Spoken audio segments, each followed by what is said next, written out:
A gente vai entrevistar agora a presidenta do PT, Gleisi Hoffmann, que está numa agenda aqui em Manaus de pelo menos 2 dias. Presidenta, essa agenda de conversar com a base, a senhora já fez em outros estados, que momento é esse da sua presidência no PT? Olha, esse é um momento de resgatar esse contato com os partidos nos estados depois do período da pandemia e da campanha eleitoral. Nós ficamos muito ausentes fisicamente na presença nos estados com a nossa militância na pandemia. Aí já entramos na campanha eleitoral, a organização era para as eleições do presidente Lula, dos candidatos a governadores, governadoras, deputados e deputadas. E esse momento agora é para a gente resgatar esse contato, com foco na organização partidária, na formação da nossa militância e na comunicação do partido. E também tenho a honra de estar aqui para participar do Conselho Político da nossa Secretaria Nacional de Mulheres, que é dirigida pela companheira Anne Moura. Então nós vamos fazer a estratégia, discutir a estratégia do Conselho Político Nacional sobre a política para as mulheres no PT e nas eleições municipais de 24. E, além disso, reuniões com a direção estadual e municipal, com o presidente Sinésio, com o presidente Valdemir, também com plenária de militância. Vou me reunir com a federação, conversar com os nossos aliados aqui. Presidenta, como é que a senhora avalia esse momento do Lula 3, como se chama esse governo, essa terceira versão do Lula 3, mas no sentido de que há 3 meses, nos governos anteriores, a engrenagem, a estrutura, a própria relação com o Congresso já estava melhor definida. Qual é a sua avaliação desse momento? Não, na realidade, nós não tivemos nenhum processo de transição no país. O presidente Lula ganhou a eleição e quase que teve que assumir a presidência já para tocar as coisas do governo anterior. Baixa colaboração, enfim, uma série de problemas. E ele focou essencialmente, primeiro, para recuperar aqueles programas que foram tão importantes para a população nas gestões que ele governou o Brasil.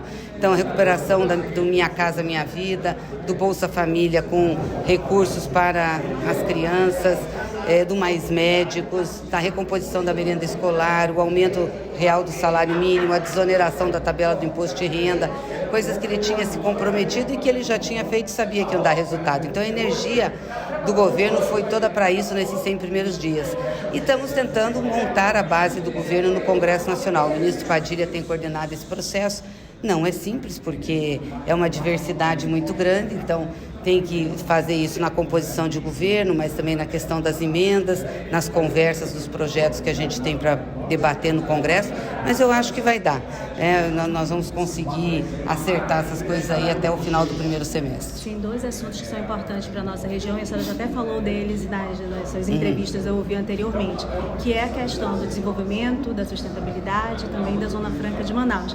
São 2 pontos delicados de tratar com o resto do país, né? Então a senhora tratou que é importante para o desenvolvimento regional manter a Zona Franca, que Sim. tem toda uma problemática na relação com os interesses dos estados, e há uma questão específica sobre o avanço dos interesses dos recursos naturais, inclusive de grandes mineradoras. Então, qual é a agenda do PT? Como é que a senhora avalia internamente como o PT se posiciona politicamente para o governo também em relação à questão da Zona Franca, em relação a esse avanço dos interesses de grandes projetos, de grandes empresas em relação à mineração na Amazônia? O PT tem um grande compromisso aqui com a região amazônica, um grande compromisso com o Amazonas. Essa questão da Zona Franca de Manaus é uma questão séria.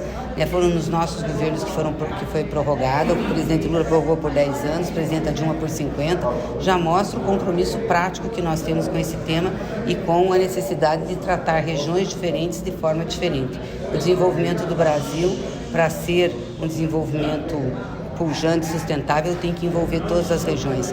E a questão ambiental é uma questão de evolução que nós temos que colocar na agenda. Não tem como a gente fazer desenvolvimento também indo contra o meio ambiente. A sustentabilidade é fundamental.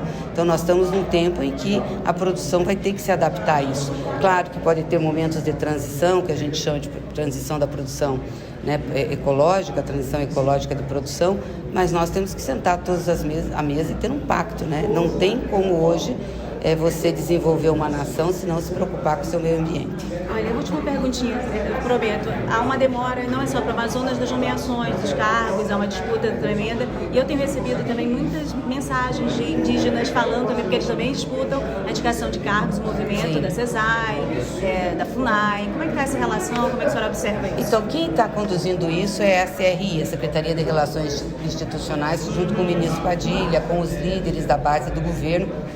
E obviamente que se há demora é porque estão tentando fazer uma composição a melhor possível. e também as dificuldades que nós encontramos na máquina pública, muita desestruturação, aí a recomposição dos ministérios também demorou, então colocar pessoal nas áreas para fazer as coisas acontecerem, mas eu acho que logo a gente vai resolvendo isso.